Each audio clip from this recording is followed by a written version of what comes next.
Assalamualaikum, hai teman film semua, kembali lagi di channel Resa Aska, channel di mana teman film semua bisa menemukan review film terfavorit kalian. Film yang akan saya bahas kali ini adalah film Korea yang berjudul Wannabe. Film yang menceritakan tentang seorang artis papan atas yang popularitasnya sudah semakin menurun. Ditambah sebuah kejadian yang membuatnya semakin terpuruk dan berubah menjadi psikopat. Kejadian apa saja sih yang menimpanya dan apa saja yang dilakukan sebenarnya?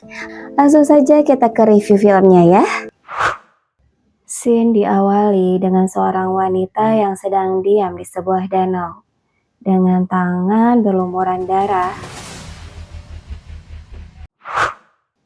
Diceritakan 21 jam yang lalu, seorang artis senior terkenal bernama Lee Soo-yeon sedang mengendarai sebuah mobil. Ia dihubungi oleh teman artisnya yang merupakan pendatang baru bernama Gayong. Ia menanyakan tentang keberadaan Soo-yeon karena akan meminjam gaun miliknya karena dirinya akan bertemu dengan seorang produser film. Pada saat mengendarai mobilnya, Soo-yeon hampir saja menabrak seorang pria dikarenakan dirinya terlalu fokus melihat kerutan di wajahnya pada kaca spion. Dan ia tidak melihat jalanan. Untungnya Soo-yeon mampu mengerem laju mobilnya. Dia pun terkejut dan terengah-engah setelahnya. Kemudian Soo-yeon pun sampai di sebuah perpustakaan untuk menghadiri launching buku biografinya. Namun orang-orang sangat kurang meresponnya. Terlihat dari hanya beberapa orang yang mengikuti acara launching tersebut. Tiba-tiba ada seorang wanita bernama Park Jimin yang membeli bukunya dan kemudian meminta tanda tangan kepada Soo-yeon. Jimin berkata bahwa dirinya adalah penggemar beratnya. Soo-yeon terlihat senang dan kemudian menandatanganinya. Pada saat Jimin akan pergi, Soo-yeon melihat Jimin yang berjalan tertatih, dan ia pun menanyakan mengenai kakinya. Jimin berkata bahwa dirinya mengalami kecelakaan saat masih muda, dan keadaannya makin memburuk akhir-akhir ini. Soo-yeon pun kemudian mengajak Jimin dan seorang pegawai perpustakaan untuk makan bersamanya. Jimin tidak menyangka jika dirinya bisa makan bersama idolanya. Jimin menganggap Soo-yeon lebih dari sekedar artis. Pada saat dirinya mengalami kecelakaan, Soo-yeon lah yang telah menjadi motivasi dirinya untuk sembuh. Soo-yeon berkata, sayangnya dirinya telah melakukan kesalahan besar yang membuatnya menjadi bahan pemberitaan dan meredupkan karirnya. Namun Jimin menguatkannya agar Soo-yeon jangan mendengarkan para haternya. Jimin kemudian melihat sebuah gelang yang dikenakan oleh Soo-yeon, sebuah gelang harapan. Jimin teringat bahwa dulu waktu dirinya kecil, dia memiliki teman memakai gelang yang sama. Soo-yeon berkata bahwa dia masih menunggu permintaannya terkabul sambil memegang gelangnya. Scene kemudian beralih ke sebuah ruangan audisi. Soo-yeon diminta oleh temannya untuk menilai idol grup baru. Soo-yeon berkata bahwa mereka cantik-cantik dan masih muda, dan hal itu terkadang membuatnya kesal. Kemudian temannya bertanya, apakah Soo-yeon sudah berhenti meminum alkohol sekarang? Soo-yeon menjawab bahwa dia sedang berusaha untuk tidak meminum alkohol lagi. Temannya kemudian mengatakan bahwa orang-orang mempunyai prasangka buruk atas kecelakaan yang Soo-yeon alami dahulu. Temannya berkata bahwa Soo-yeon tidak akan mendapatkan kesempatan lagi sebagai artis jika melakukan kesalahan yang sama. Kemudian temannya menanyakan kabar dari Gayong. Soo-yeon menjawab hubungan dia dengan Gayong pun baik-baik saja. Namun temannya berkata bahwa dia mendengar beberapa rumor. Baru-baru ini dirinya bertemu dengan seorang produser film dan mendengar bahwa Gayong menjelek-jelekan Soo-yeon kepada produser film tersebut. Sehingga membuat Soo-yeon dikeluarkan dari daftar pemeran film yang akan diproduserinya. Kemudian malam harinya Soo-yeon berada di sebuah bar dan sedang meminum minuman beralkohol. Tiba-tiba ponselnya berdering.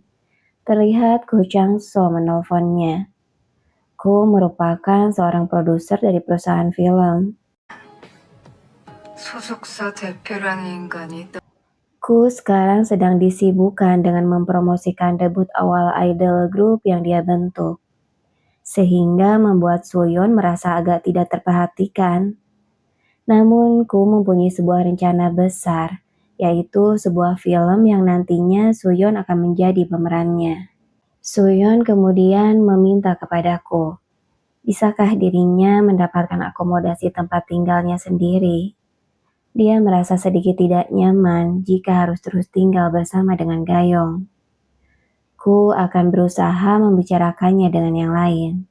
Soyeon diminta bersabar dahulu dan menutup teleponnya. Kemudian datanglah seorang pria menghampiri Soyeon dan mengajaknya berkenalan. Namun Soyeon dengan dingin mengabaikannya dan menyuruhnya pergi dan jangan mengganggunya. Sambil pergi, pria tersebut berkata bahwa Soyeon sangat temperamental dan sudah ketinggalan zaman. Pantesan karirnya mulai meredup. Tiba-tiba Soyeon menghampiri meja pria tersebut, kemudian memukul kepalanya menggunakan asbak.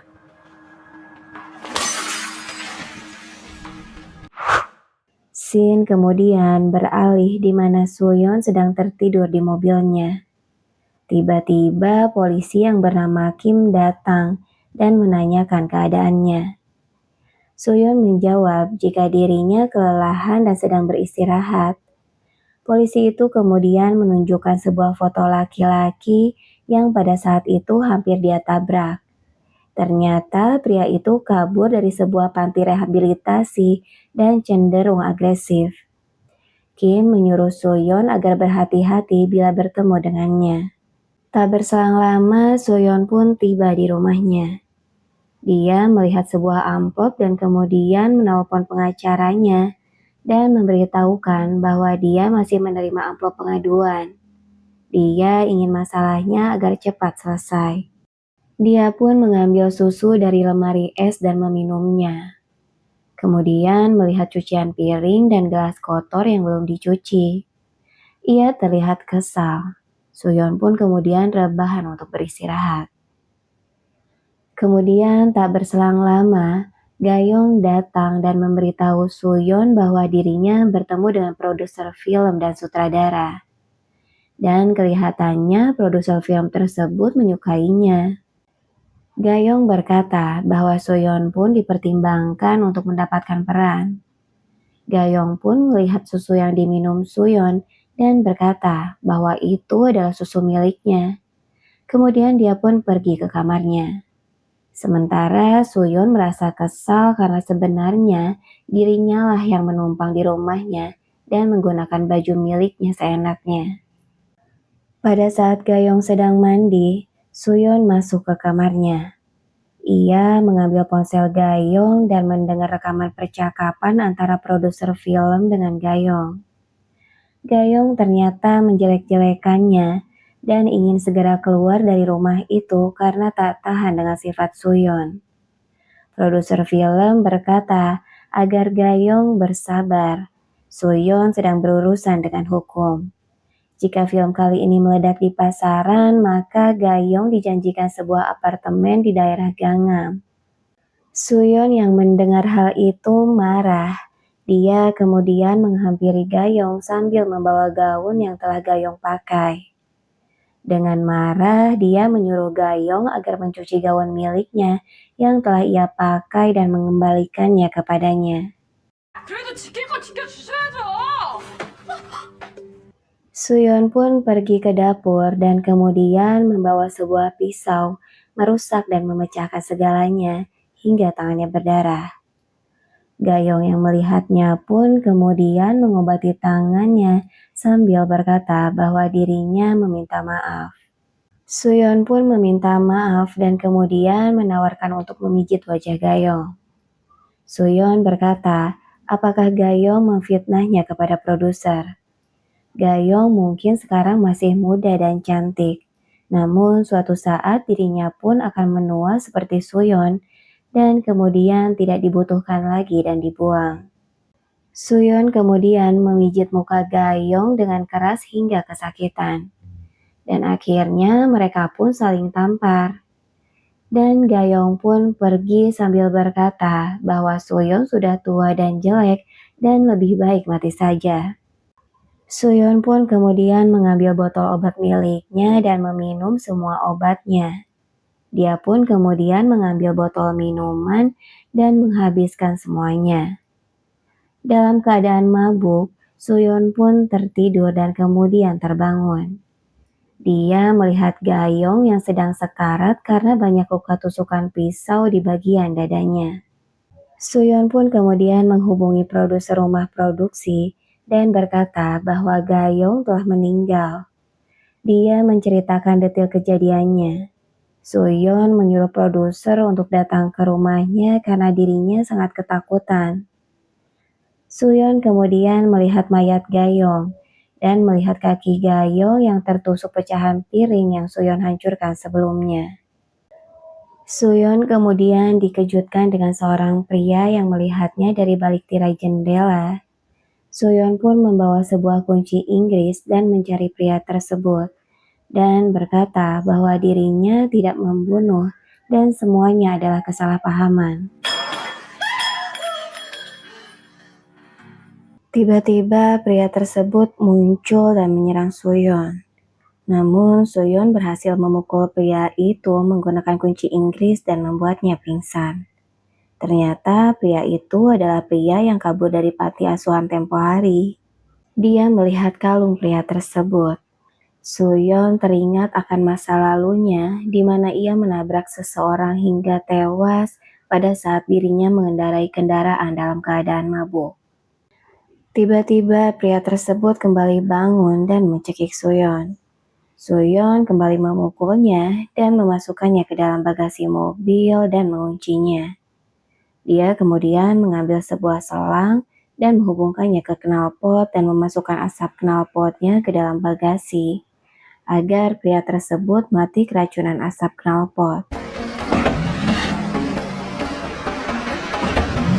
Beberapa saat kemudian, Suyon membuka bagasi mobilnya dan memeriksa pria tersebut yang ternyata sudah mati. Kemudian dirinya mengambil karung dan memasukkan mayat pria tersebut. Terdengar seseorang mengetuk rumah Suyon dan berkata bahwa ada paket untuknya. Suyon pun menyuruhnya menunggu dan dirinya mencuci tangan karena tangannya berlumuran darah. Suyon pun kemudian menghampiri paket tersebut. Kurir tersebut menyerahkan amplop berwarna merah. Suyon menanyakan siapakah pengirimnya. Namun kurir tersebut berkata bahwa dia tidak tahu siapa pengirimnya. Dia hanya membawanya di suatu tempat dan disuruh mengirimkannya kepada Suyon. Suyon kemudian membuka amplop tersebut yang isinya foto-foto dirinya sedang mabuk. Suyon kemudian dikejutkan dengan mayat Gayong yang sudah tidak ada di tempat kejadian. Dia pun kemudian menghubungi produser dan berkata bahwa mayat Gayong menghilang dan dia merasa ada orang lain di dalam rumahnya. Suyon ingin menelpon kepolisian namun produser melarangnya karena dirinya pasti akan menambah masalah baru. Suyon kemudian masuk ke dalam kamar mandi dan kemudian melihat mayat Gayong yang berada di dalam bathtub. Suyon pun kemudian berkata bahwa ada seseorang yang mempermainkan dirinya. Dia pun kemudian mengambil sebuah pisau dan gergaji. Tiba-tiba di luar rumah sudah ada dua orang polisi yang bernama Park dan Kim. Mereka mengetuk rumah Suyon dan bertemu dengannya, kemudian menanyakan tentang keberadaan pria yang telah kabur dari panti rehabilitasi. Dikabarkan bahwa dirinya terlihat berada di sekitaran rumah Suyon. Polisi tersebut akan patroli berada di sekitaran rumah Suyon untuk berjaga-jaga. 분명히 어디서 봤는 거야. Park kemudian mendengar suara dari balik garasi rumah Suyon dan memintanya untuk memeriksanya didampingi oleh Suyon. Namun petugas Park dan Kim tidak menemukan hal yang mencurigakan. Sebelum mereka pergi, petugas Kim meminta izin untuk menggunakan toilet Soyeon terlebih dahulu karena dirinya sedang sakit perut. Soyeon menyuruhnya agar menunggunya sebentar.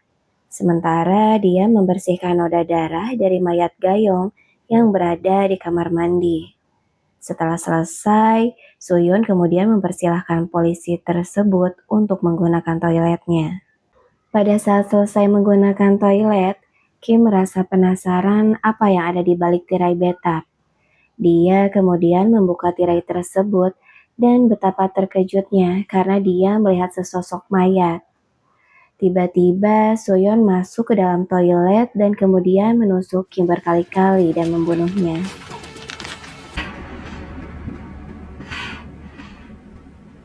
Kemudian setelah itu, Soyeon menghampiri petugas Park yang berada di luar rumah. Seperti tidak terjadi apa-apa, dia membawakan kopi untuknya. Sementara di tangan kanannya, dia memegang pistol milik Kim yang telah dia ambil. Tiba-tiba, dengan bersimbah darah, Kim berhasil keluar dari rumah Soyeon untuk meminta pertolongan. Park yang melihatnya segera menghampirinya. Park pun menoleh melihat ke arah Soyeon, dan kemudian Soyeon menembaknya tepat di kepala. Dan akhirnya Soyeon pun telah membunuh 2 orang petugas kepolisian.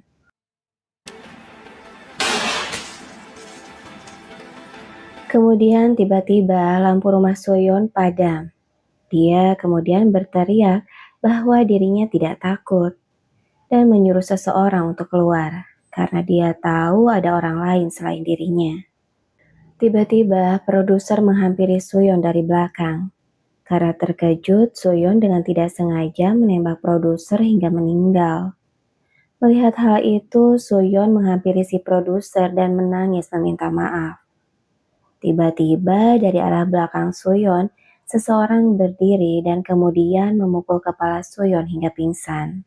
Pada saat Soyeon terbangun, dia melihat seorang perempuan.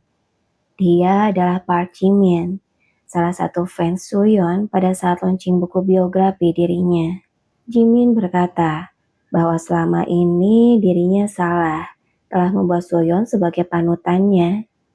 Ibaratnya, Soyeon adalah sebuah peta yang salah dan membuatnya tersesat. Soyeon tidak pantas untuk menjadi seorang artis idola. Jimin pun kemudian mengeluarkan jarum suntik dan menyuntikannya ke leher Soyeon yang membuatnya pingsan. Keesokan harinya, Soyeon berada di sebuah mobil dengan mayat petugas Kim di sisinya. Sementara Jimin menyetir di depan.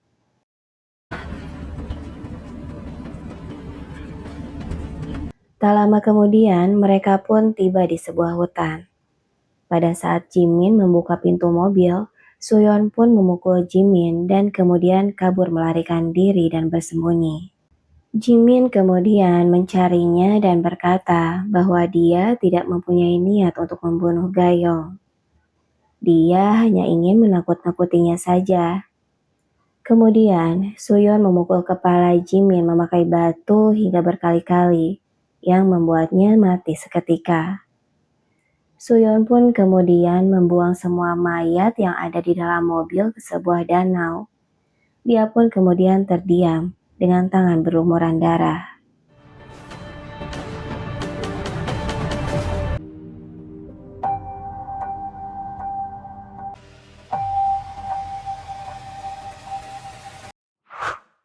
Dan film pun selesai. Gimana, cukup seru kan cerita filmnya? Oke, sekian review film kita kali ini. Saya Resa Aska undur diri. Jangan lupa like, comment, share, dan subscribe-nya ya teman film.